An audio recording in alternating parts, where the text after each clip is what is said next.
আপনারা যারা বলেন যে আপনাদের ভিডিও ভাইরাল হয় না, ভিডিও ভাইরাল কিভাবে হবে?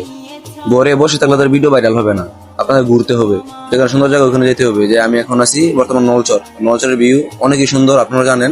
আমি নলচর আছি, দেখতে পারতেছেন চতুর সাইড প্রাকৃতিক দিয়ে ভরা, অনেক সুন্দর একটা জায়গা।